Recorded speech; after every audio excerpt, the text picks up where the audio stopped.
Bismillahirrahmanirrahim. Assalamualaikum warahmatullahi wabarakatuh.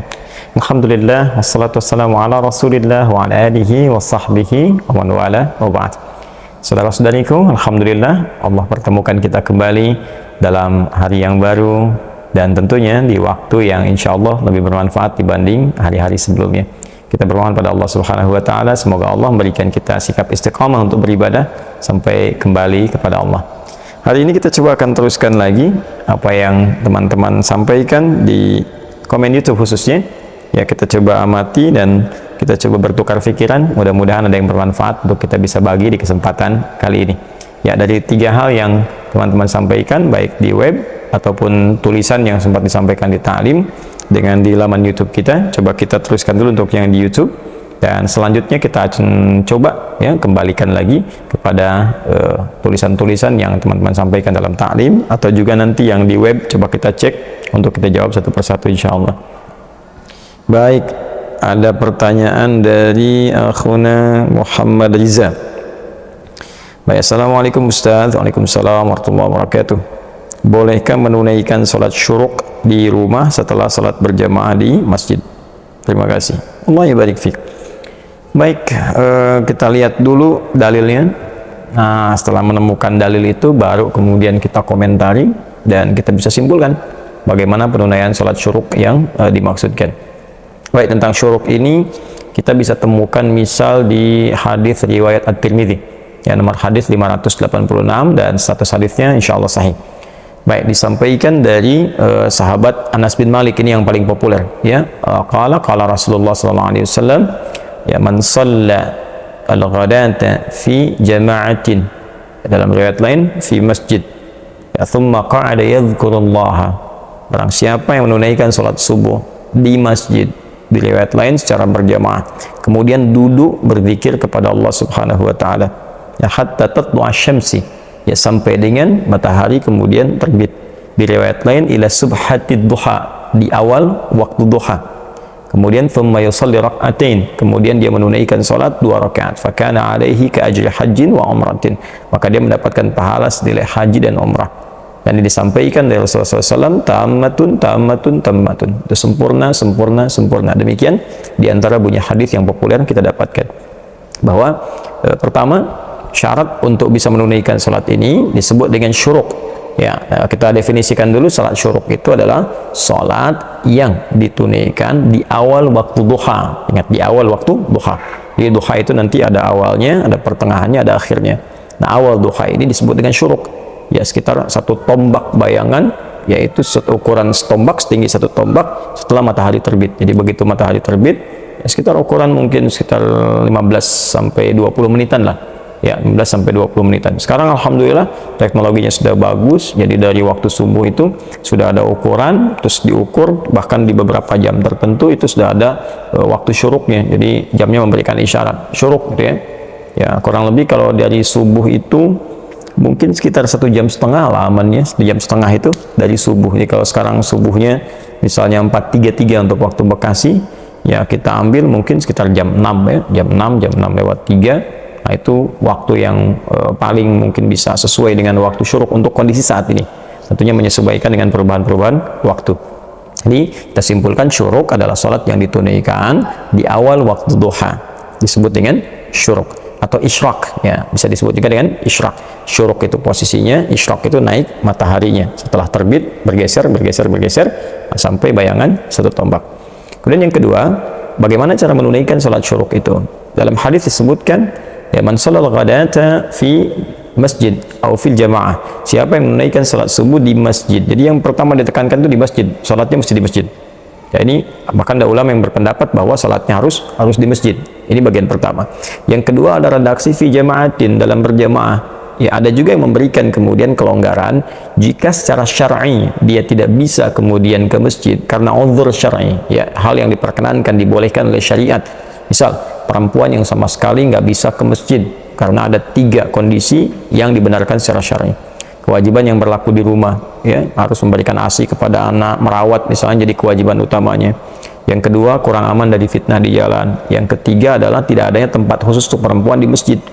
Dan dia misalnya sholatnya hanya di rumah pada saat itu, maka dia boleh tunaikan, tapi syarat pertamanya berjamaah. tunaikan dengan jamaah.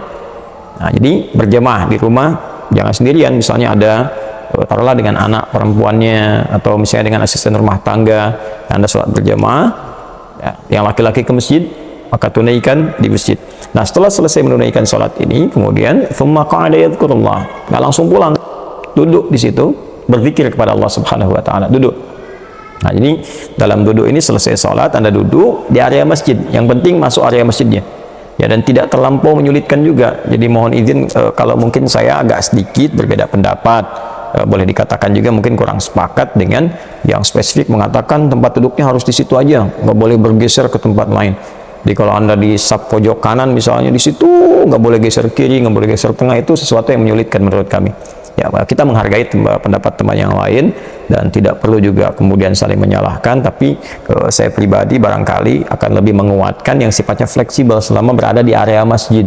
Jadi tidak ada masalah kalau harus geser ke kiri atau misalnya ke tengah, ya, atau misalnya ke area masjid di pojok, sepanjang masih masuk dalam area masjid, karena agama itu meringankan, tidak menyulitkan, dan tidak ada spesifik juga nas dari Nabi mengatakan nggak boleh pindah-pindah, tidak.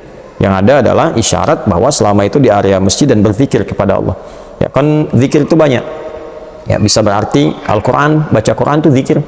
Ya, teman-teman misalnya bisa buka Al-Quran surah ke-15 ayat 9, inna nahnu nazzalna dzikra wa inna lahu lahafidhun, sungguh kami telah turunkan Al-Quran sebagai zikir. Jadi bacaan, kalau kita lagi baca Quran itu sedang berzikir, ya, dan kami yang jamin menjaganya, kata Allah. Ya, murojaah, teman-teman menghafal Quran, murojaah, ya, menghafal, mengulang atau bahkan menghafal itu zikir. Bahkan 4 kali disebutkan, ya, sebagai penanda bahwa 4 kali lebih unggul dibandingkan sekedar baca. Dari Quran surah 54 ayat 17, 22, 32, 40. Ya, walaqad yassarna al-Qur'ana lidzikri fahal min muddakir. Sungguh kami telah mudahkan Al-Qur'an untuk diingat menggunakan zikir. Di saat orang mengingat Al-Qur'an, baik itu mengulang atau menghafal, itu sedang berzikir kepada Allah Subhanahu wa taala. Kemudian ada juga misal berdoa, itu zikir. Ya, berdoa itu zikir.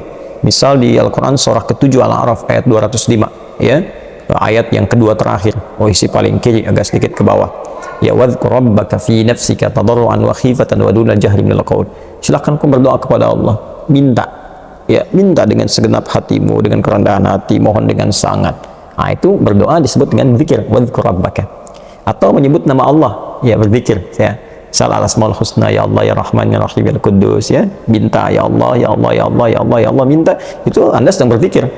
Ya, dalilnya Quran surah kedua Al-Baqarah, misalnya ayat yang 152, paling kanan agak sedikit ke bawah, ya, fadhkuruni adzkurkum, kata Allah, sebut saya, sebut saya, sebut saya, maka saya pun akan menyebutku.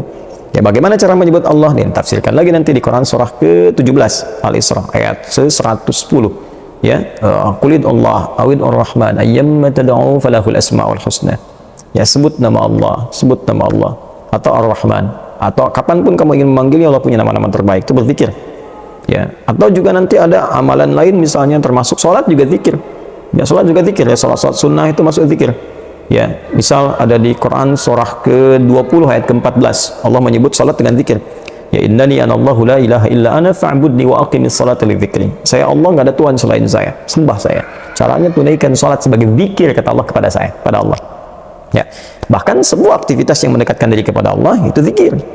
Ya, ikut ta'lim misalnya, ada ta'lim, ada pengajian, pada subuh kita ikut itu zikir namanya. Ya, dari mana dalilnya Ustaz? Banyak. Bisa kita lihat di Quran surah ke 4 An-Nisa ayat 103, ya, fa idza qadaytumus salata fadhkurullah, maka jika Anda selesai menunaikan salat, fadhkurullah, silakan berzikir kepada Allah, qiyaman wa qu'udan wa ala junubikum, mau sambil berdiri, duduk, atau sambil berbaring. Zikir itu umum, ya, bisa mengucapkan kalimat tauhid, misalnya la ilaha illallah, kalimat istighfar, astagfirullah, astagfirullah, di hadis Muslim nomor hadis 571, astagfirullah, astagfirullah, astagfirullah, Allahumma antas salam minkas salam wa barakatuh dzal jalali wal ikram. Atau dipahami yang di ayat Ali Imran itu, ya, yang di ayat 190 sampai 191. Ya, Allah menyampaikan, inna fi khalqis samawati wal ardi wa ikhtilafil laili wan nahari la ayatin lil albab alladzina yadhkuruna Allaha qiyaman wa qu'udan wa 'ala junubihim. Jadi kita ikut ta'lim itu bagian dari zikir. Nah, sekarang masa Anda misalnya tiba-tiba orang mau ta'lim, ustaz dia mau maju, disesuaikan, nggak bisa. Saya lagi nunggu nih mau suruk, ya. Bagaimana bisa ta'lim berjalan dengan baik? Atau ada orang mau beresin, tiba-tiba Anda nggak mau pindah dengan alasan menunggu suruk, itu kan menyulitkan.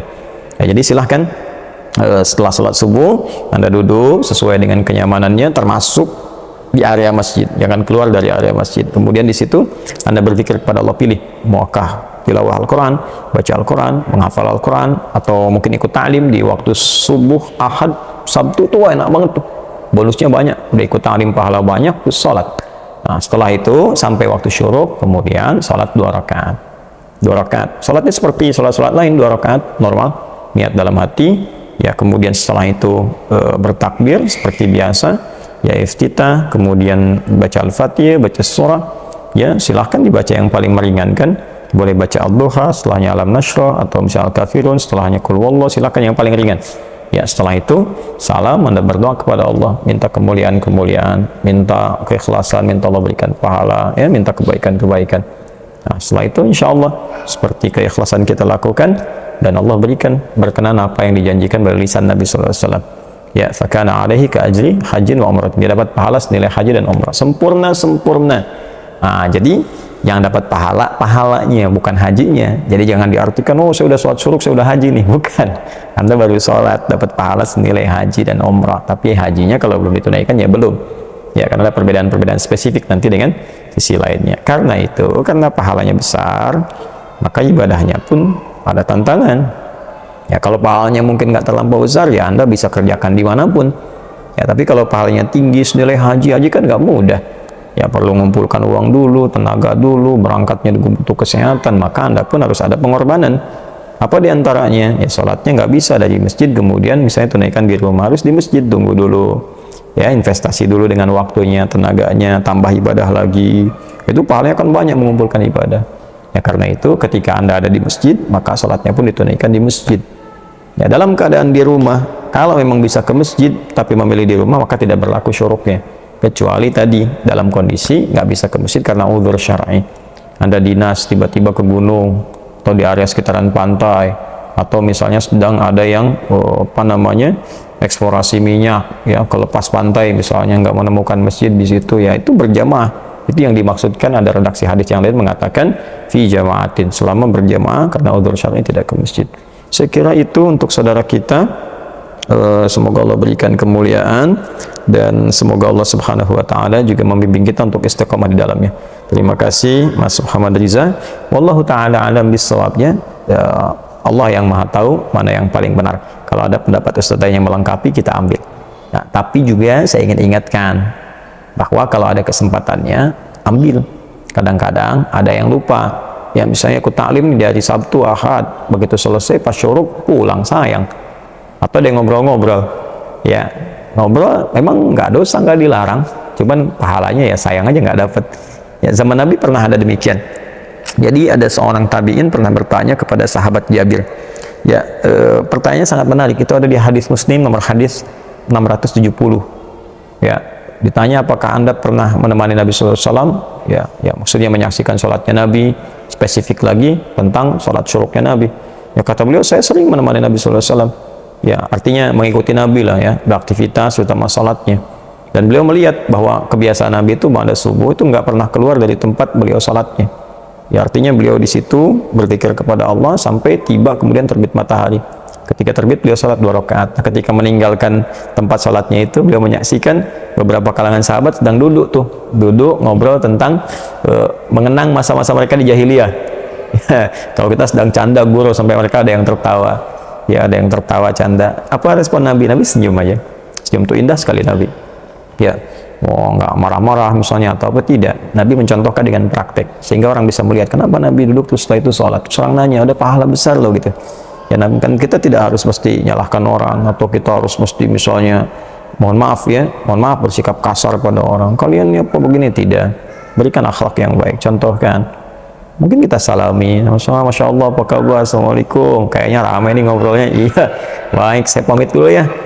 Kalau nanti sempet jangan lupa ya, syuruk pahalanya banyak gitu. Nah, itu akan lebih baik gitu, lebih istimewa. Saya kira itu, semoga Allah muliakan. Mohon maaf. Assalamualaikum warahmatullahi wabarakatuh.